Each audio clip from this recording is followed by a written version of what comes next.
Thank you. I'm really delighted to be with you this morning, for the 2 days, as a policy person who spent most of my career in child welfare, not as a researcher. It's fun to sit and talk with you all about the issues around research evidence and its use from a variety of perspectives, but to be able to add mine is really a delight. As I said, I've spent years in the child welfare state agency.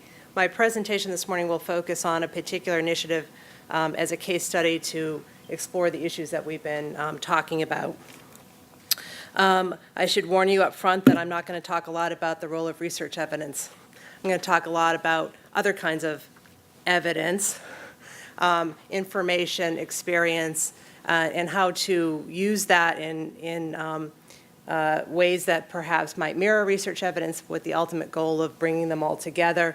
I'm going to try to move through the early slides because it's really at the end that I want to share some thinking about how to bridge the worlds of policy and research. So I wanted to talk a little bit about just the frame of the role of evidence and the exercise of public stewardship and leadership, and then talk a bit about practice-based evidence. A little bit about evidence-based programs. We had a long conversation yesterday about that, but so I'm going to move through those slides more quickly because we've covered a lot of that ground, but talk a little bit about that, but really focus on this notion of how we continue to build the evidence base through these partnerships. So I think it's helpful just to be explicit about why the use of evidence is important, research evidence and other types, and we referenced yesterday the role of public stewardship, using evidence to make well-informed policy decisions and producing results for and with diverse populations. There's also the notion of public leadership. So as I think in my role as a leader of a system reform, working with other leaders, the role of using the value of evidence that can be explained, articulated very clearly, helps one lead other people through a change. So we don't lead based on gut instinct or, I think I might have an idea, but I can't explain what it is or why I think it. Doesn't really engage and motivate staff through a change process. So I think it's really important to frame that, not only because it frames why evidence is important, but how one uses evidence is important. It's not about having a bright, brilliant person at the top, well informed by evidence, but how you engage people in understanding it, so that they understand why the change is evolving the way it is, and can contribute to the conversation so that they're engaged in that process and can take some ownership of it. So research evidence clearly can help with that, so long as it's available, accessible, and applicable. And we know that those are big words for research evidence. But I think other sources of information and experience can also play that role, so long as those sources are similarly subject to examination. So when we talk about clinical judgment and experience, those can be valuable in the change process, the leadership process, but there's a way of using that evidence, and I use that term broadly, I know, that requires us to be very explicit about what those experiences and those judgments are, so that other people can engage with us and really determine whether we're using it appropriately, whether it really does have bearing on the decision at hand, and can really test our hypothesis about what that kind of information and experience is telling us we ought to do.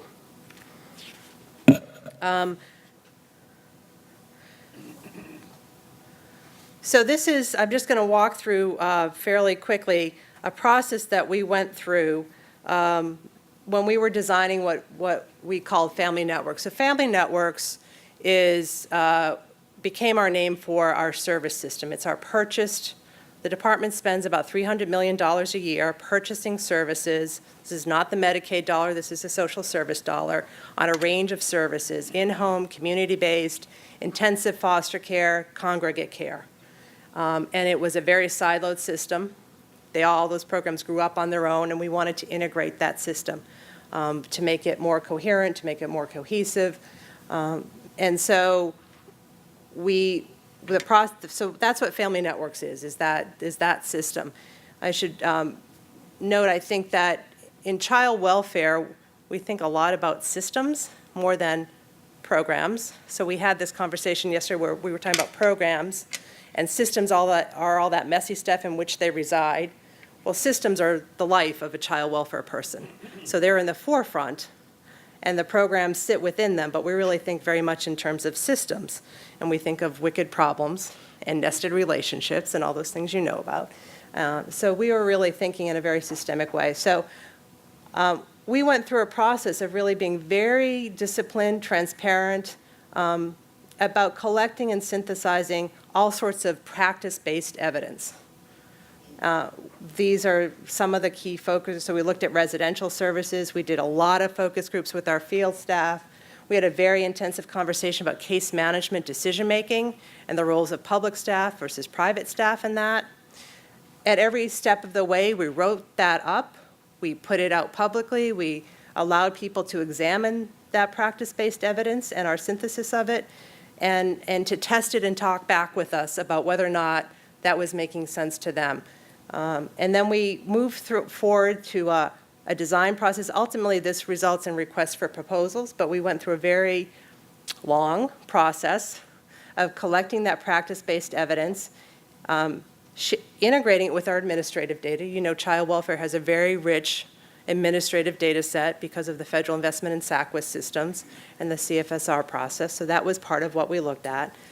But we were always refining and integrating and testing our practice-based evidence and our administrative data to put forward a vision, a design from conceptual to operational to detail, and going through iterative processes of allowing people to test that and challenge us in terms of whether we were interpreting that correctly, applying that correctly, understanding it correctly. And so I think I would submit that practice-based evidence has a place in these conversations, but how one uses it, how one collects it, how one shares it really matters. This is what all those conversations came up with, this basic family networks design. We focused much more on practices. We called them shared roles and responsibilities. That's how we saw the system becoming more integrated. Family team meetings, CANS is an assessment tool that we required of everyone. A web-based information system with service planning, treatment planning, assessments, progress notes, so that was centralized and it became a common platform, and continuous quality improvement. So these are really mechanisms for continuing to collect in a very disciplined way practice-based evidence. So we know that these big practices are not themselves research tested, but we were continuing to use those to collect practice-based evidence. And that was how we really conceptualized how our service system could become more integrated.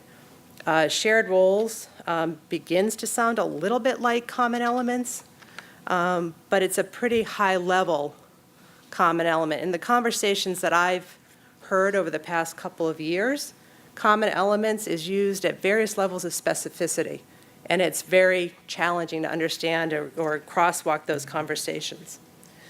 Quickly, program development. So we had a long conversation about all the reasons that people become wedded to homegrown. Here they are. I'm not going to recapitulate that conversation. But we did bring in MST. It's not that we shied away from evidence-based programs. We did do it. We were convinced by that. But notice that there was also a process here. The relationships mattered, rigorous and relevant evidence about the program mattered, and local legwork mattered in installing that program.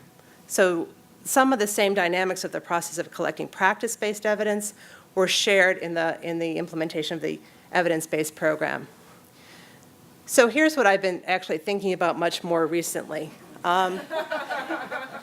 Bridging.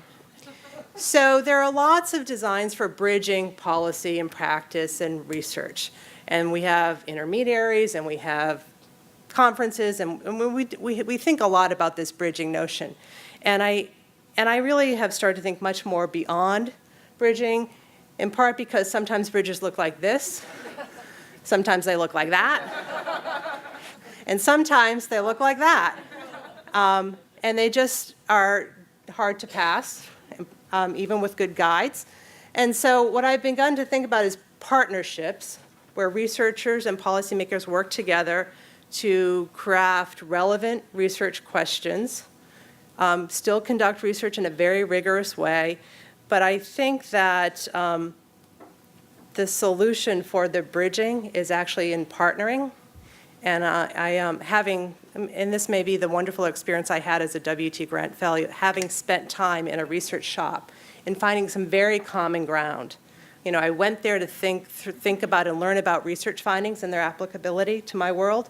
I was very surprised to find that how researchers conduct their business, their inquiry, how they learn, it felt very common and familiar to me.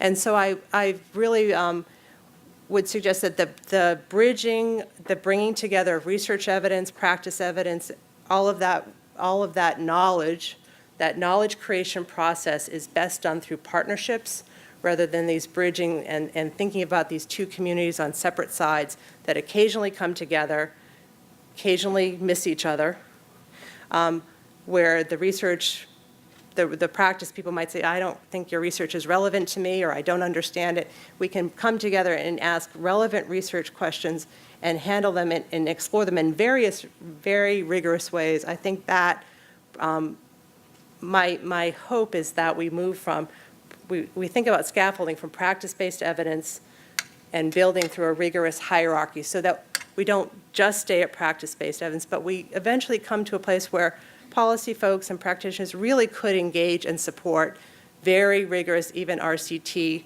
approaches to the building of the evidence base. But I think that relationship building and that shared knowledge creation is really an important part of the conversations that we've all been having. So, thank you.